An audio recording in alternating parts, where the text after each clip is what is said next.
tanto el documento como la presentación, o sea, esto que estamos viendo aquí.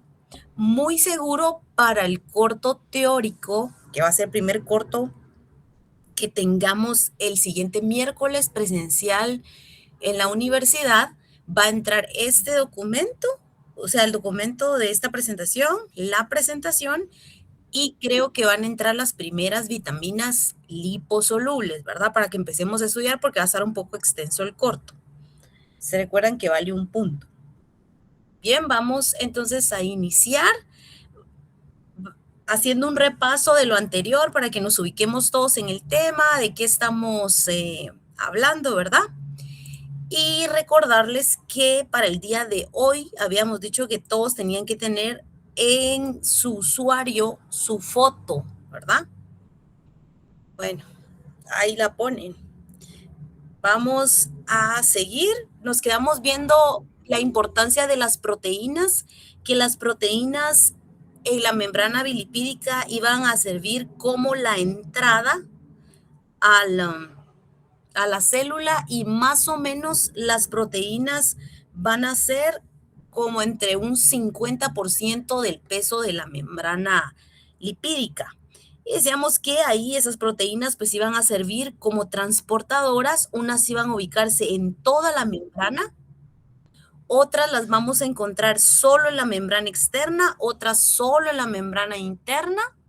También hablábamos que las proteínas iban a estar formadas, ¿verdad?, de aminoácidos que eran importantes según si iban a ser básicos o ácidos y así van a permitir el ingreso de moléculas dependiendo de esa característica.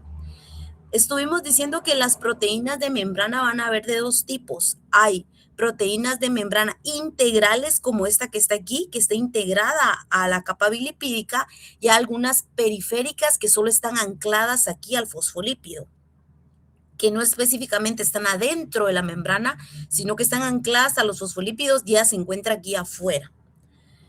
¿Qué más estuvimos hablando acerca de las proteínas? Decíamos que las proteínas iban a ser sintetizadas en el retículo, del retículo iban a viajar en el citosol de la célula y luego se iban a ubicar aquí en la membrana bilipídica.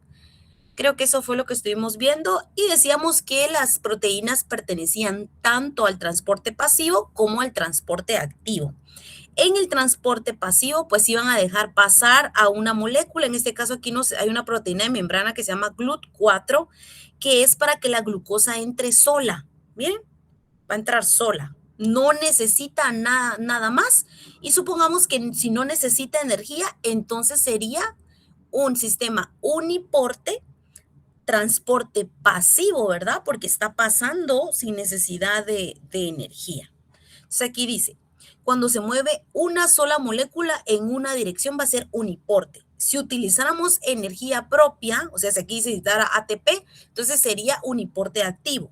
Si aquí usáramos energía de otra reacción, también sería activo, ¿verdad? Entonces, como ejemplo, tenemos a la GLUT4, que es necesaria para que algunas células dejen entrar a la glucosa que está en el citoplasma, perdón, en el espacio intersticial. Se me olvidó y no estoy grabando. Ahorita lo recordé.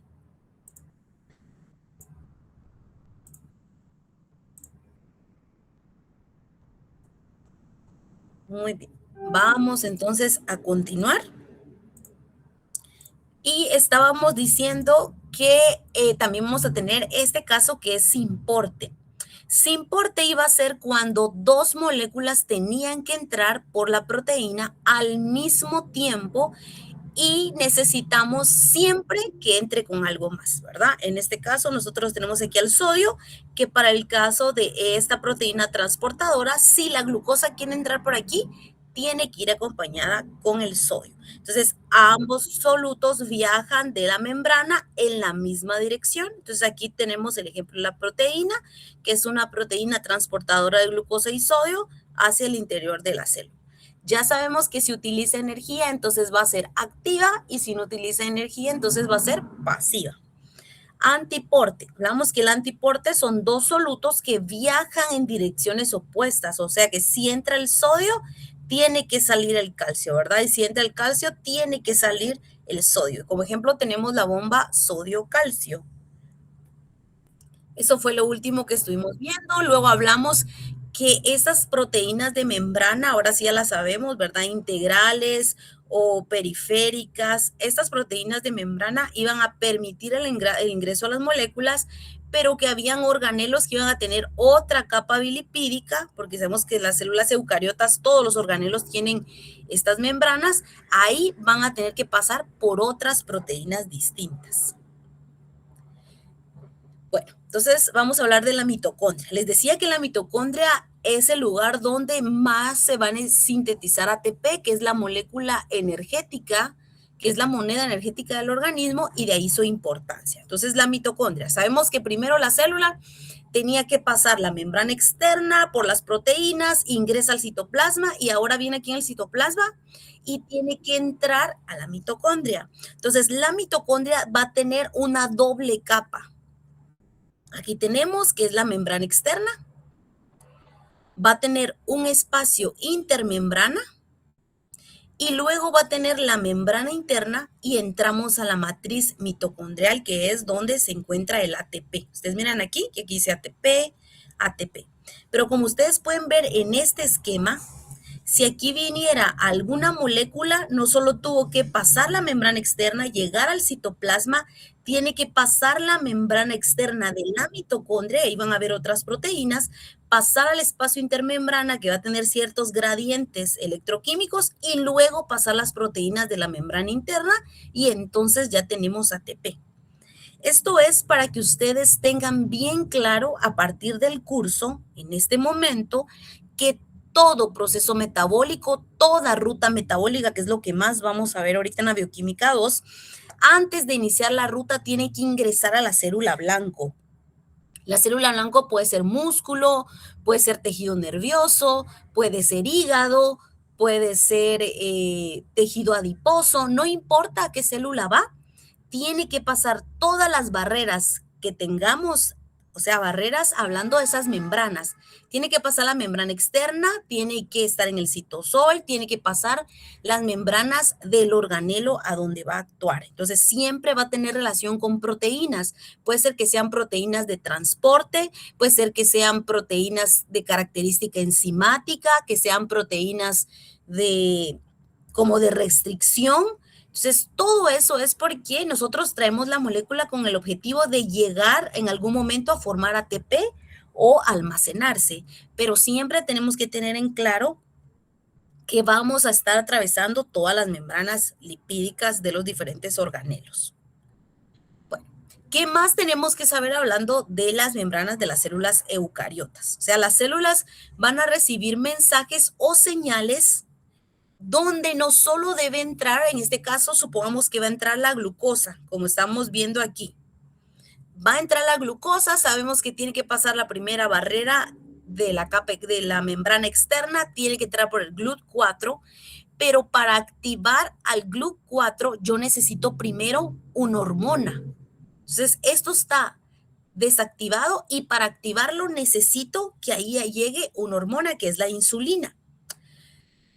Lo que quiere decir es que nosotros necesitamos activar a las proteínas, a muchas de ellas con energía y a otras sin energía.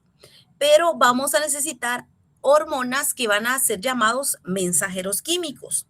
Las hormonas van a variar en su composición química, van a variar en el tamaño, algunas pueden ser liposolubles y algunas pueden ser hidrosolubles.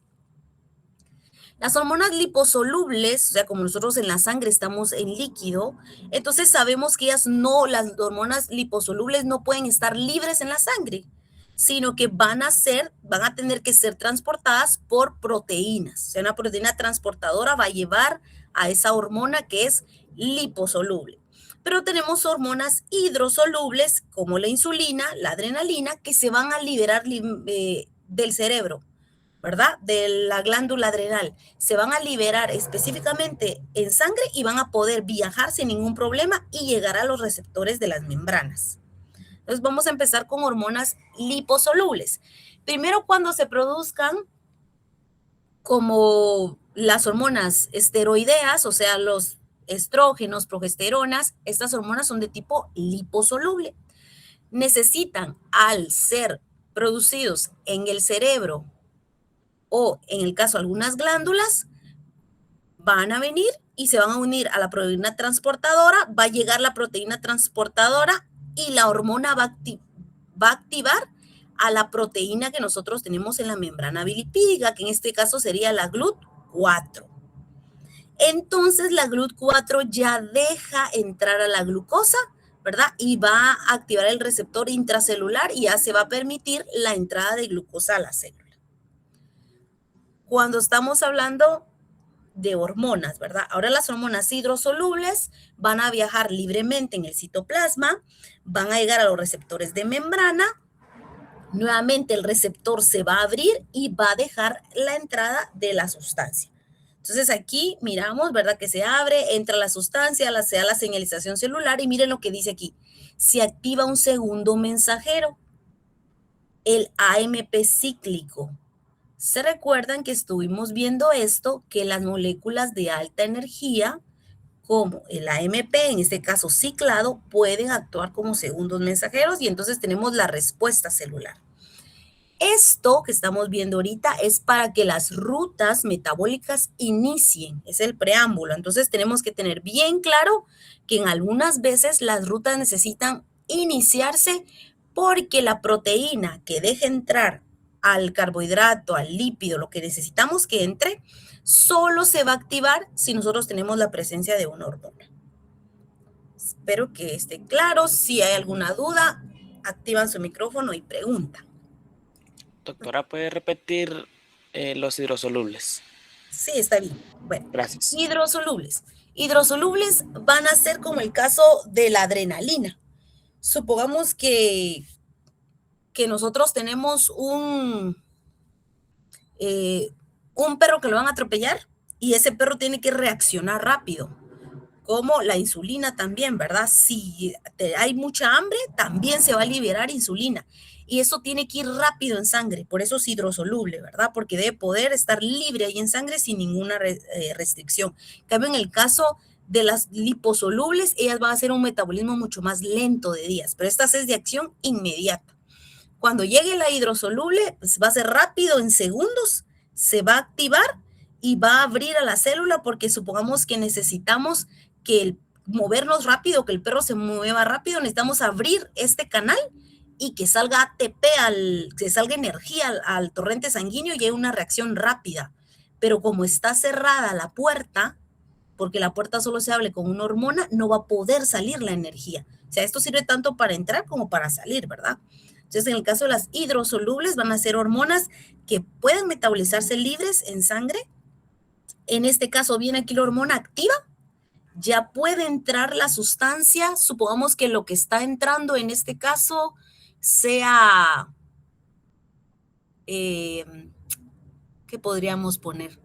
Supongamos que aquí está entrando ATP, ¿verdad? Está entrando, o mejor pongamos que aquí está entrando un ácido graso, entre el ácido graso. Como el ácido graso está aquí y no va solo, sino que va esterificado, entra. Cuando él entra, la célula reconoce que entró un ácido graso para separar ese ácido graso porque está esterificado, lo tengo que separar del alcohol. Entonces voy a activar un segundo mensajero. Que el segundo mensajero va a ser una molécula de alta energía, que es el AMP. En este caso tiene la C porque está ciclado, está formando un ciclo. ¿Por qué necesito que este se active? Porque esta ruta de separar a ese ácido graso del éster necesita energía, sola no se va a dar. Voy a activar un segundo mensajero, entonces cuando ya haya energía para que esto se separe, entonces se da la respuesta celular. ¿Y cuál es la respuesta celular? Empecemos la ruta de los ácidos grasos. Entonces, esto, no sé si ahí sí quedó claro. Sí, doctora, gracias. Con gusto. Bueno. No sé si hay otra duda. ¿No? Vamos a poner aquí un ejemplo. Y es un ejemplo de la importancia de las proteínas de membrana. La importancia de las proteínas de membrana sí es para respuesta celular. Sabemos que permite el ingreso de sustancias, que pueden ser activadas por hormonas liposolubles, hidrosolubles. Sabemos que son las que comunican a la célula con su medio externo y permite ese ingreso de sustancias químicas, carbohidratos, lípidos y todo lo que hemos visto de proteínas. Pero también es indispensable para el buen funcionamiento de muchos sistemas. Les voy a explicar eso. Aquí tenemos una célula epitelial que ya lo vamos a ver qué significa en histología. Son las células que van a recubrir todos los sistemas. O sea que el sistema digestivo está recubierto por una célula epitelial, el sistema respiratorio por célula epitelial, el sistema urinario por células epiteliales. Entonces esta célula que está aquí está recubriendo sistema respiratorio. Si ustedes miran esta célula, aquí va a tener su núcleo y aquí tiene estos como pelitos que se van a llamar cilios. Todos estos que están aquí.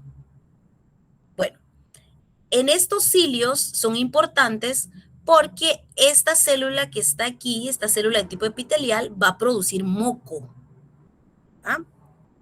Y aquí me dice que esta célula en su membrana, si nosotros miráramos microscópicamente todos estos cilios y sus membranas que están aquí, tienen ahí proteínas de transporte, ¿verdad? Y ahí me está diciendo que esta proteína de transporte, su función es liberar iones cloro. ¿Ah? Eso es lo que hace. O sea que es de tipo uniporte y lo que hace es liberar iones cloro. Entonces viene y los está sacando, ¿verdad? Está sacando los iones cloro. Lo que sucede cuando sale el cloro es que el cloro va a traer agua. Esto ustedes ya lo vieron cuando vimos cómo era el glóbulo rojo y cuando se daba lo del intercambio gaseoso. En todo eso el intercambio gaseoso intervenía el cloro, ¿se recuerdan? Y el cloro tiene que ver para que se forme agua. Entonces, estos iones cloro ya aquí, afuera de la célula, en este espacio, va a venir y va a hacer que entonces se forme moco aquí afuera. Porque esta célula viene y está produciendo moco y cuando llegue el agua, ese moco se vuelve más líquido. Entonces aquí estamos aquí. Miren, ahí están los cilios, se están moviendo y es un moco hidratado. ¿Por qué se hidrató? Porque la célula sacó cloro a través de esa proteína uniporte, ¿verdad? Ahí estamos. Bueno, ¿qué es lo que pasa con la fibrosis quística? La fibrosis quística es una enfermedad que da tanto en los seres humanos como en los animales. Y lo que sucede es lo siguiente. Esta proteína que está aquí, que ustedes miran aquí, es esta misma que está aquí. Y lo que sucede es que nosotros decíamos que la proteína estaba formada de aminoácidos, ¿verdad? Bueno, y esos aminoácidos, supongamos que nosotros tenemos alanina en la posición 1, después tenemos aspartato en la posición 2, después tenemos glutamato en la posición 3. Pues esta proteína uniporte que era esta, en la posición 508 tiene que tener fenilalanina, según el orden. Pero en la fibrosis quística, esta proteína viene y no está, sino que está en la posición 509. Miren, la glicina 500, o sea, viene y se da una alteración. Y no está ese orden de un aminoácido tras otro, porque cuando vimos aminoácidos, vimos que ese orden de aminoácidos específico es quien forma una proteína específica. Entonces, esta proteína transportadora, lo que va a pasar es que va a tener una alteración ahí y no tiene la fenilalanina. Entonces, como no la tiene, no puede sacar el cloro. Como el cloro no puede salir, entonces, ¿qué pasa con el moco? El moco no está hidratado, sino que el moco es un moco denso. Y miren cómo están los cilios. Es un moco espeso y deshidratado. Y eso es perfecto para que llegue la presencia y las bacterias puedan alimentarse de todo ese moco. Lo que quiere decir que los animales que tienen fibrosis quística van a tener un riesgo más alto de que tengan infecciones de tipo bacterianas. Bueno, entonces ahora yo les voy a decir dónde se ubican estas células que producen moco. Estas células que producen moco están por lógica en el sistema respiratorio.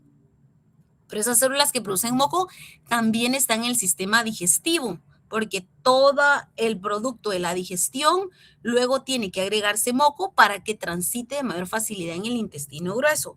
Estas células que producen moco también están en el sistema reproductor. quiere decir que nosotros vamos a tener pacientes que van a tener enfermedades bacterianas recurrentes y podríamos decir aquí que esto tiene que ver con el sistema inmune. ¿Qué creen?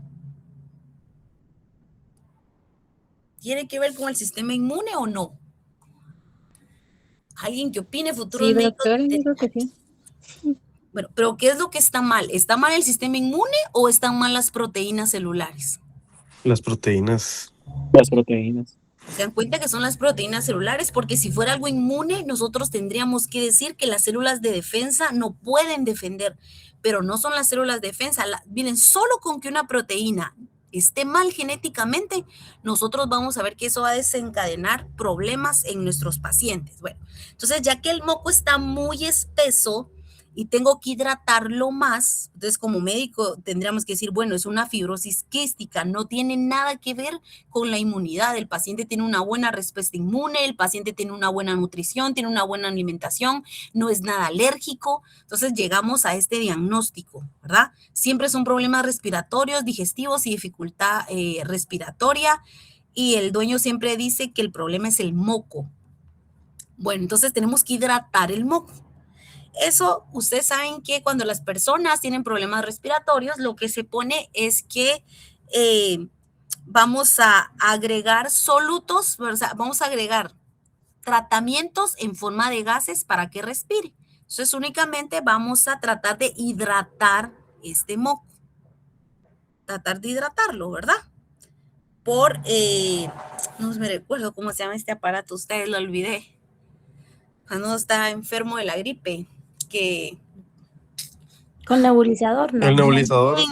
La verdad, no puede ser. El nebulizador.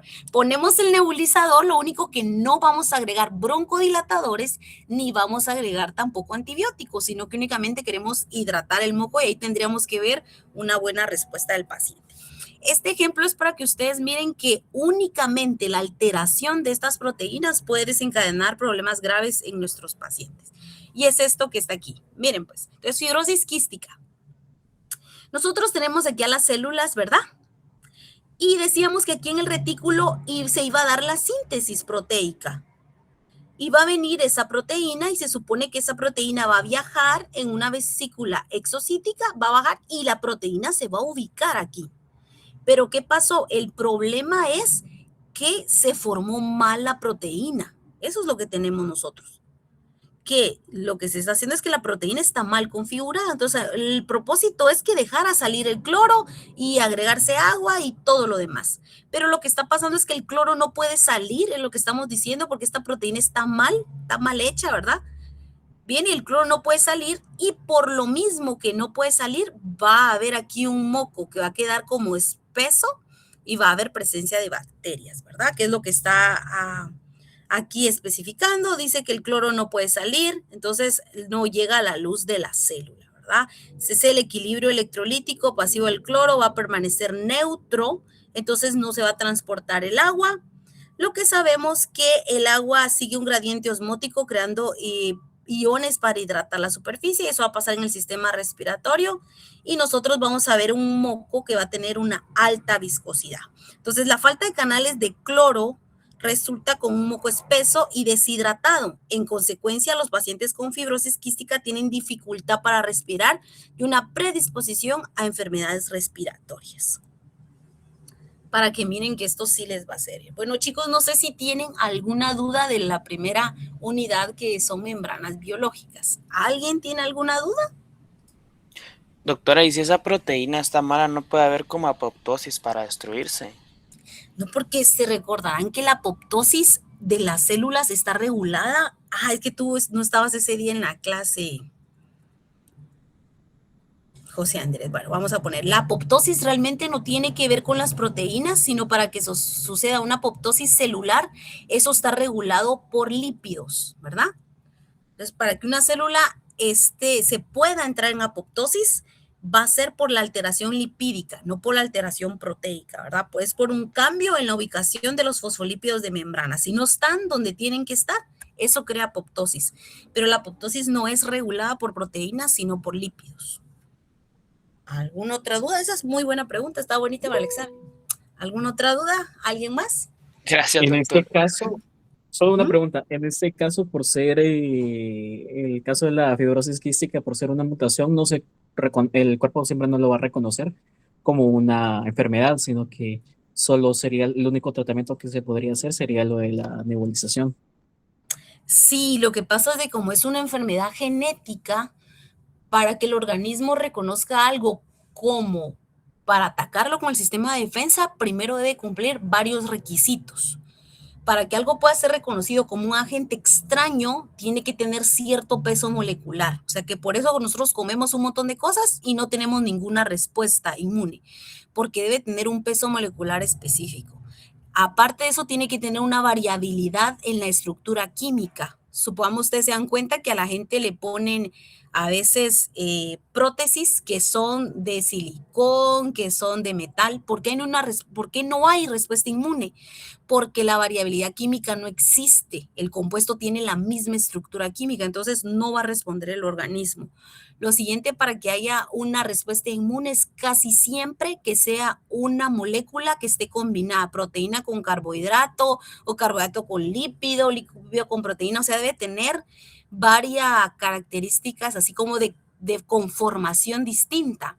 Entonces, a veces nosotros comemos cualquier cosa y como tiene la misma estructura, no tiene peso molecular, no hay respuesta inmune y nos quedamos sanos, ¿verdad? En este caso, como estas proteínas, primero, son propias del organismo, lo segundo, tienen bajo peso molecular, tienen la misma estructura, son estables, entonces no generan ningún tipo de respuesta.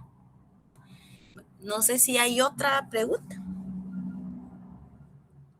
Doctora, pero entonces estas proteínas ya no se pueden como reubicar, por decirlo así, los aminoácidos. No, porque ahí tenemos desde la transcripción y la traducción.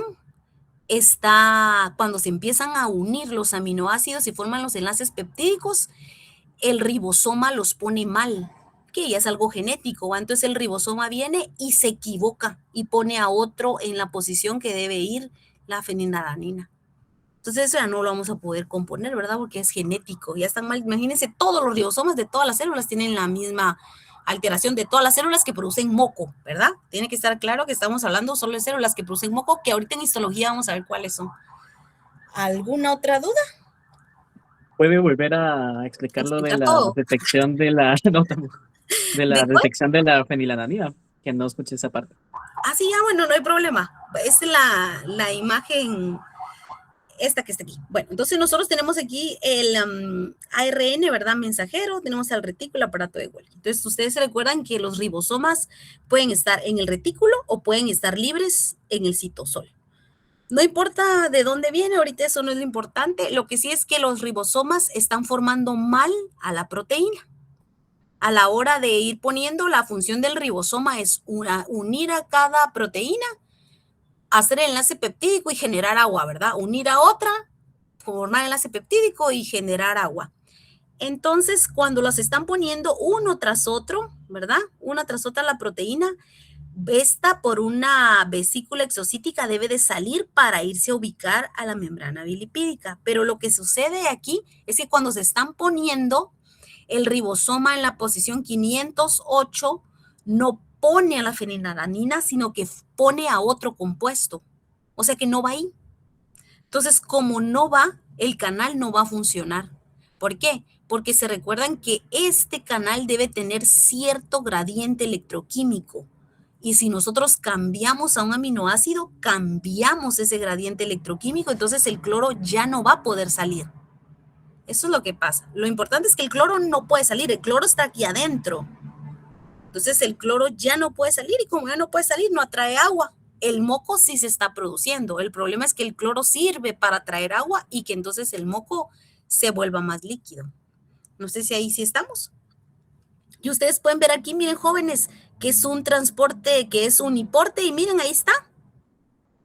ATP, o sea que es transporte de tipo activo, ¿verdad?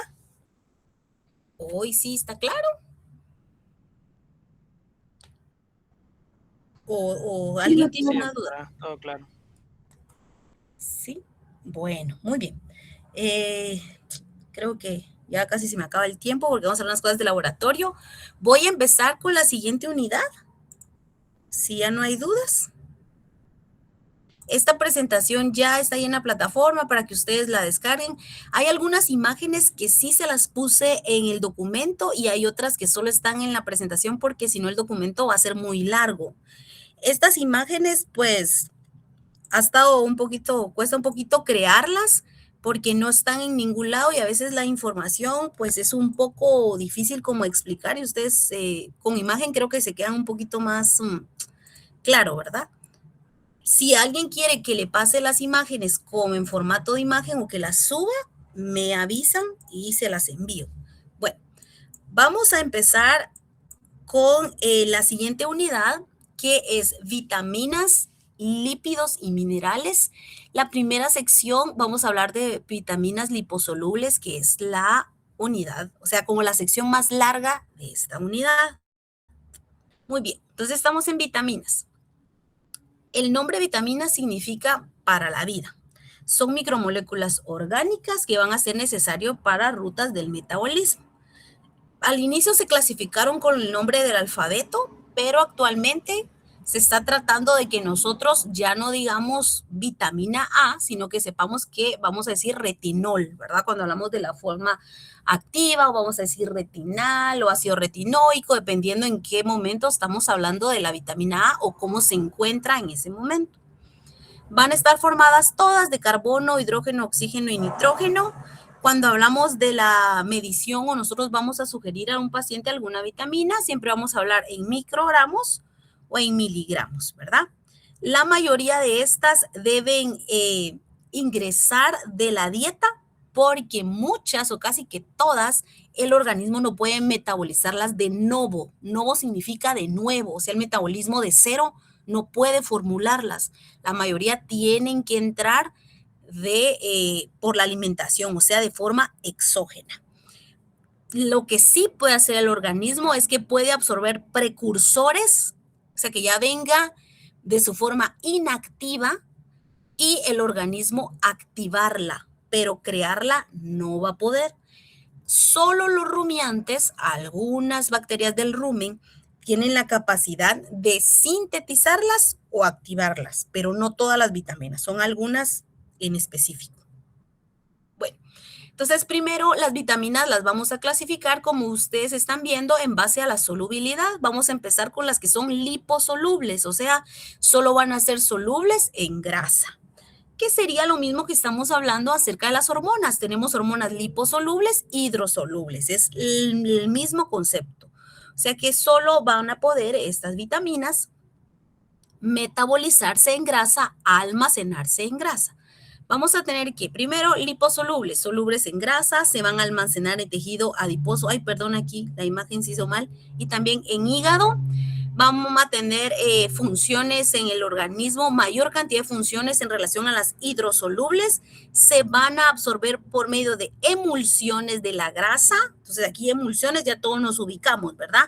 Si estoy hablando de una emulsión, entonces sé que interviene sales pancreáticas e intervienen enzimas pancreáticas, estoy en digestivo y estoy hablando de lípidos y entonces empiezo a hablar de kilomicrones y todo lo demás. Aquí me está diciendo eso. Se va a absorber una vitamina liposoluble, tiene que emulsificarse, según lo que yo sé que es emulsificación en el laboratorio, se tienen que formar las diferentes estructuras y entonces se va a poder transportar en sangre, ya sea por una lipoproteína o por una proteína específica. Lo mismo decíamos ahorita que hablábamos de hormonas liposolubles, deben ser transportadas por proteínas porque no pueden estar libres en sangre. Igual va a ser una vitamina liposoluble. Si no viaja en una lipoproteína, va a viajar en una proteína transportadora. ¿Estamos? Espero que sí. Bueno, entonces tenemos aquí a la vitamina A, que es la que voy a hablar hoy, que es el retinol. Creo que ya no me va a dar tiempo por solo hablar la introducción. La vitamina D, que es el calciferol, la vitamina E, que es el tocoferol, y la vitamina K. De estas 4 es las que vamos a estar hablando. Y luego en la siguiente sección, pues vamos a hablar todas las hidrosolubles, que realmente tienen casi que las mismas características. Las hidrosolubles pues, van a ser solubles en agua, el exceso se elimina por la orina, van a actuar como enzimas, o sea que ¿qué quiere decir que van a actuar como enzimas? No son proteínas, son vitaminas, pero que van a actuar en procesos enzimáticos. Casi siempre actúan como cofactores. Luego vamos a tener que, aquí tenemos que actúan como cofactores enzimáticos y se van a absorber a nivel intestinal, igual que estas, ¿verdad? Ambas intestinal. Y quiero dejar algo bien claro. Las proteínas liposolubles sí pueden producir una hipervitaminosis. Las proteínas hidrosolubles no pueden producir hipervitaminosis. Voy a repetir.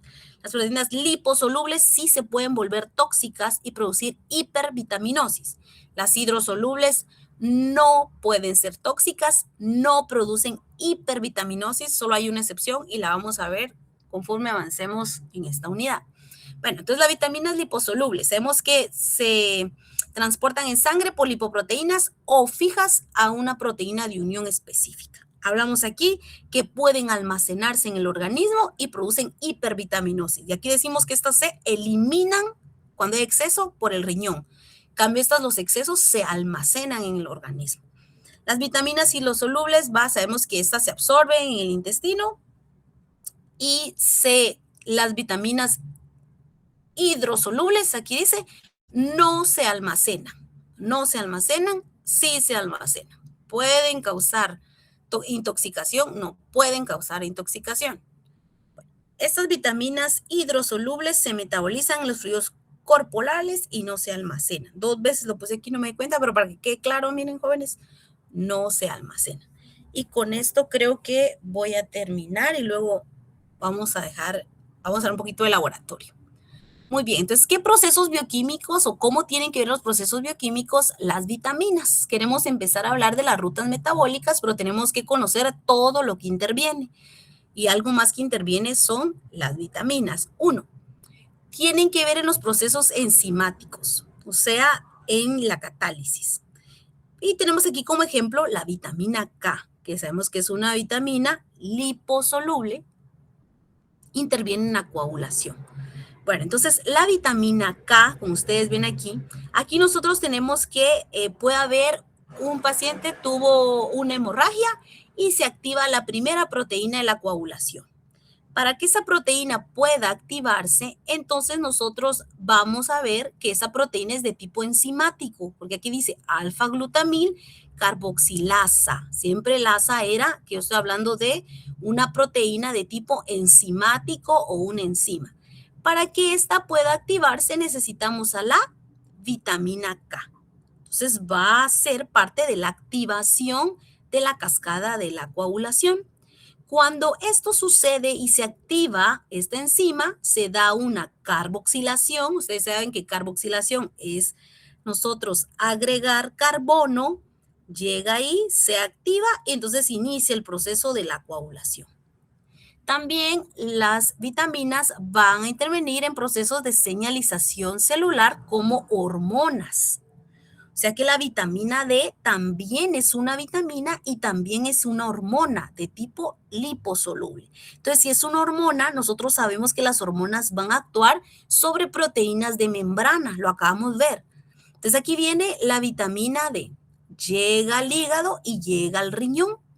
Viene y se activa y se vuelve calcitriol. Vamos a ver más adelante cómo se activa, sea todo esto. Y el punto es que llega aquí a un receptor del núcleo de la célula, o sea, una proteína que está aquí en la membrana que recubre al núcleo celular, y entonces se da una expresión genética, se va al intestino, se va al hueso y se dice que se absorba calcio. ¿Cómo inició todo esto? Puede ser que el organismo detectó que los niveles de calcio están muy bajos. Entonces, como el calcio está muy poco en sangre, vamos a usar a la vitamina D como una hormona, va a ir la vitamina a hígado, a riñón, se activa, después de que se activa se va al núcleo de las células del hígado y del intestino y empecemos a mandar expresiones genéticas para que se reabsorba calcio porque hay muy poco. ¿De dónde podemos sacar calcio? Destruyendo hueso, ¿verdad? Y sale calcio a sangre o absorbiéndolo del intestino. Se dice al intestino que empiece a absorber todo el calcio y así subimos el calcio del sangre. Entonces sirve como señalización celular. La tercera, como ejemplo del tercer proceso bioquímico donde intervienen las vitaminas, es la vitamina A, que aquí dice retinal, ¿verdad? Bueno, entonces, ¿cómo es que actúa? La vitamina A va a venir, llega, sabemos que va a ser transportado por una proteína, obviamente, porque es liposoluble.